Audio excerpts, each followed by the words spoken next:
Hey y'all, Matt, Massive Beers, here, we're here, do a beer review. Torn on this one. Intrigued me when I found out about this beer. I wasn't sure if I wanted to review it, because I am not a big BrewDog fan, but I am a huge Trappe fan. So that's what we have going on now. Practice what you preach, kind of sadly ironic, because the BrewDog doesn't do such things.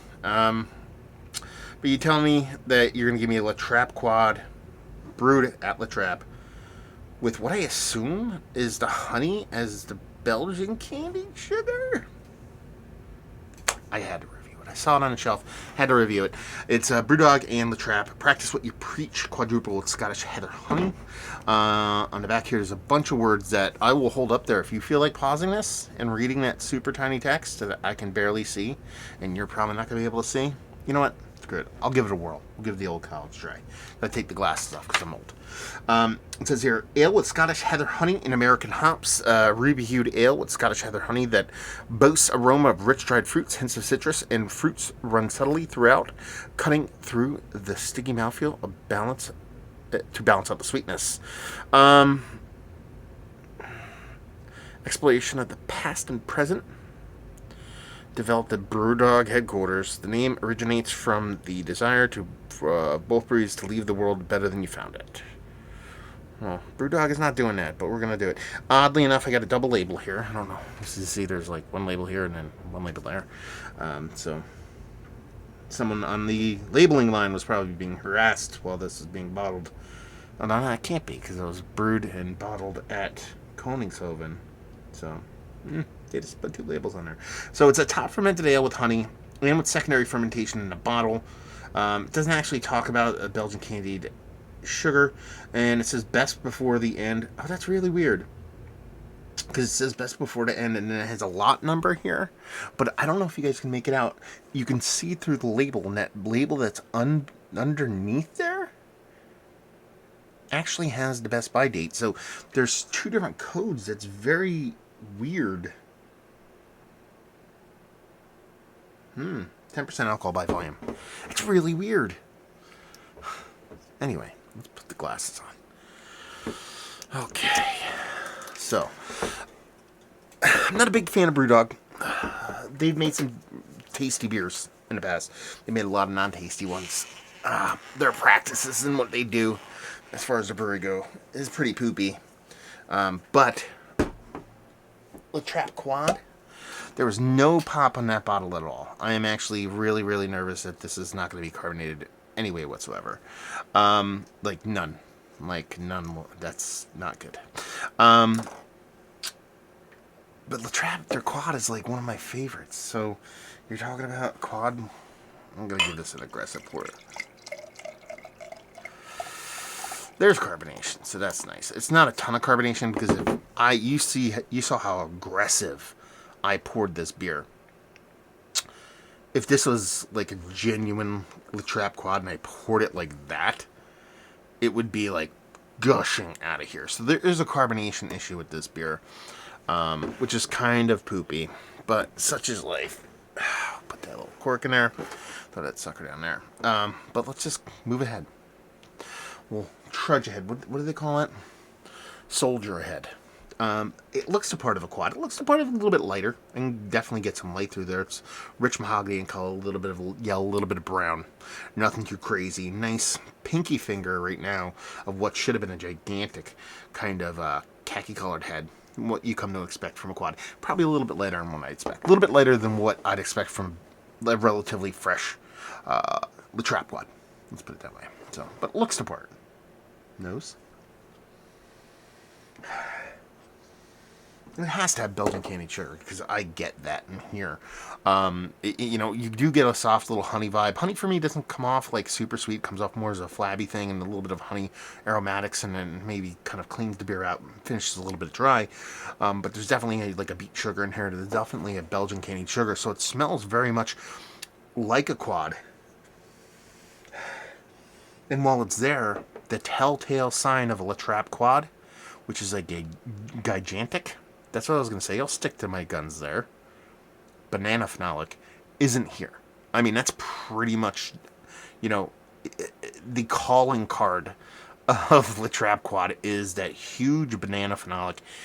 I enjoy it. I really do enjoy it. It makes it one of my favorite quads. It's not my favorite. My favorite's probably a toss up between like Rochefort and like St. Bernardus, maybe. Throw the Westie in there. Probably lean into the Rochefort, but regardless, that uniqueness that that La Trappe brings with that huge banana phenolic, I really do like. And while you do get a bit of banana here, nowhere near as big as what you typically get. So that nice, sweet, kind of slightly burnt caramel maltiness, a little bit sharper than what I typically expect from La Trappe quad. That Belgian candied sugar comes through, that little bit of banana, much smaller than what you typically expect from a Belgian quad. Well, you know, the little bready notes, a little dried fruitiness, and that touch of honey. Nothing too crazy. It's almost like a caramelized honey, almost like a candied honey slightly, but that could be the Belgian candied sugar kind of merging with all that. You know what we're going to do? We're just going to dive in. Cheers.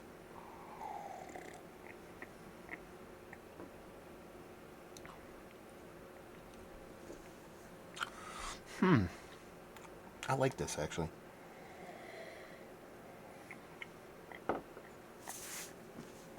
So, first things first. Weird mouthfeel, in a positive way, not knocking it. It's got this really microscopic, explosive bubble effervescence. It's not like champagne. It's more like, sometimes you get these beers, and you drink them, and it's just like snap, crackle, and popping of carbonation in your tongue. It's super tiny bubbles. I really do enjoy that. Quads can have that kind of carbonation to it. It's missing a fullness, but it has a really cool silky mouthfeel. So while it doesn't have the mouthfeel that I want nor expect from a quad, it does bring something cool to the table. So I'm not really going to get all kind of my panties in a bunch over that. That kind of lower level banana that I typically expect from La Trappe, yeah, no, it's there. It just didn't come off on the nose like it typically does. Big, huge, rich, real kind of banana, not like runty or anything like that. It comes off as more of like an actual, like you're making banana bread kind of smell to it.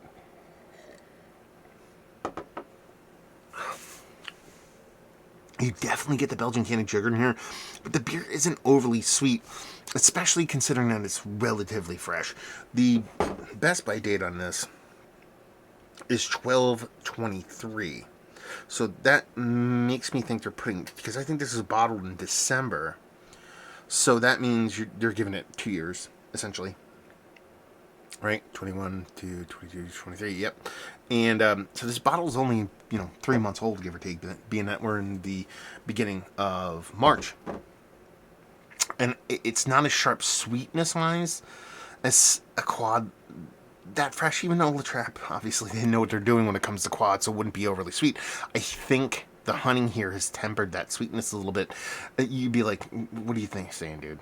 Honey is sweet, blah, blah, blah. Yes and no. It's not really, real honey's not overly sweet, but it also, honey carries the same enzyme that Brut beers use to kind of strip out all sweetness. So honey beers tend not to be as sweet as you think they would be. It's like opposite. You think add honey, it's going to be sweet. Well, typically not the case. And I think that's kind of working small parts here.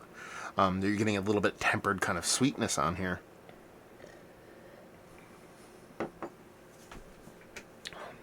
I like it. There's bittering. Is much more aggressive than what I typically get from a La Trappe quad. Again, it's not a bittering beer, but the bittering is quite a decent amount bigger than what I expect. I think it's fun, honestly. With the BrewDog being kind of a poopy brewery as far as how they function and all that kind of stuff, but La Trappe being, you sit here and dig on the monks, a kind of thing. I was really wondering if BrewDog's craptasticness would somehow sully a La Trappe beer. I think there's fun from both angles. I think this beer is inherently a Koningshoven beer. It's La Trappe through and through. It's very, very close in DNA-wise to their quad, but there are marked differences between them, and it kind of makes sense that those differences would be the influence of BrewDog. I think that honey, while not omnipresent, it's not huge, does bring a shift in sweetness and that little bit of richness that honey can do body-wise, like that flabbiness. I think that in combination with that cool kind of silken, not super full kind of mouthfeel ends up being really cool. I think the kind of maybe slightly aggressive, especially for a quad kind of bittering, it's almost like the hops are not like... when you think of kind of hopped quads, you think of maybe aged hops or older hops or even just old schooly kind of hops. Like, English hops, I almost think of, like, Golding, stuff like that. This is almost like Cascadey or something. There's that kind of influence to it. So there's something about the hops in here that are a little bit more kind of showy. Old school, sea hoppy. But very much showy. I'm really curious. I wish they called out everything on here. I skipped the part, but I don't think they call out ingredients on it. I'll have to go online later and see what I find. But it has that kind of coolness with that little bit of, non-traditional. Quaddy hopped. I was going to say, like, relatively newer hops, but people would probably think Citra and all that kind of. I'm talking, Centennial, Cascade, Chinook, those kind of level of hops that bring a little bit more kind of oomph to them, but nothing that gets, like, too out of control. I think it's really tasty beer, to be honest with you. Really, really curious to see where this one ages. With the hops, with the honey, man, I could see this turning into something absolutely, without a doubt, bonkers.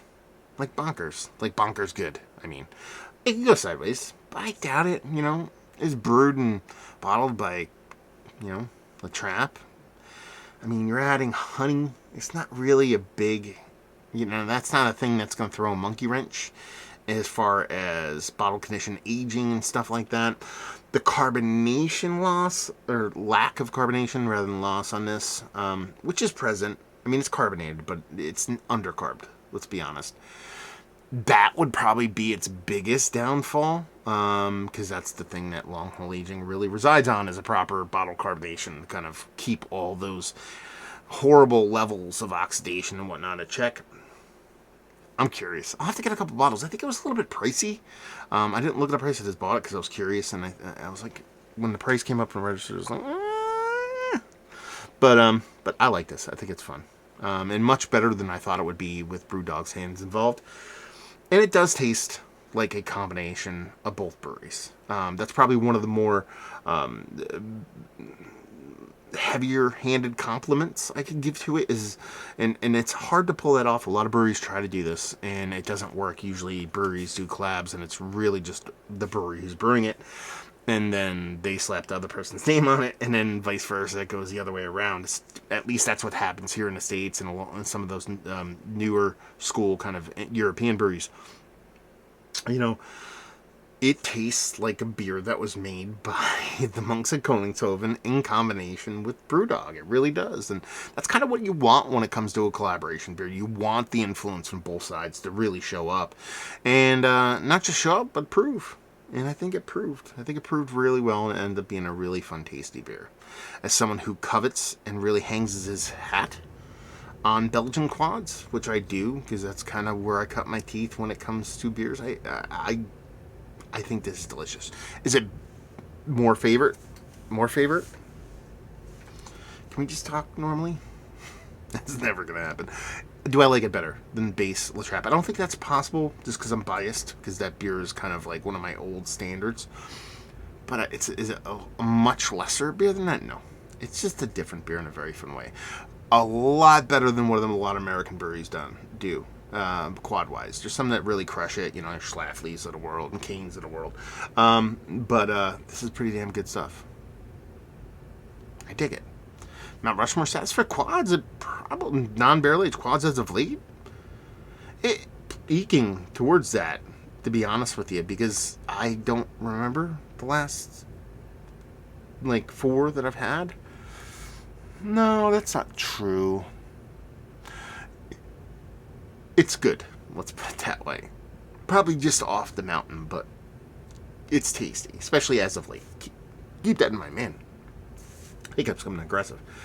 Value and availability, like I said, I don't really talk about that much now, but I feel the need to talk about that on this one. And I've just seen it one place, and I think it was a little pricey. Yeah, and just, kind of boil it down to what I've been asking lately. What do you guys think of this beer?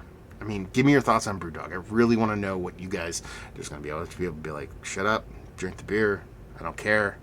There's people like, fuck that brewery, whatever. Let me know what you think about BrewDog. Let me know what you think of La Trappe. What is your experience with La Trappe, and where have you guys kind of landed or existed with La Trappe as a brewery that you drank? And if you've had this beer specifically, let me know what you thought. I've seen the reviews, a couple of the other beer tubers said it's online, so I'm going to actually pop onto theirs and see what they've said, but curious. Let me know.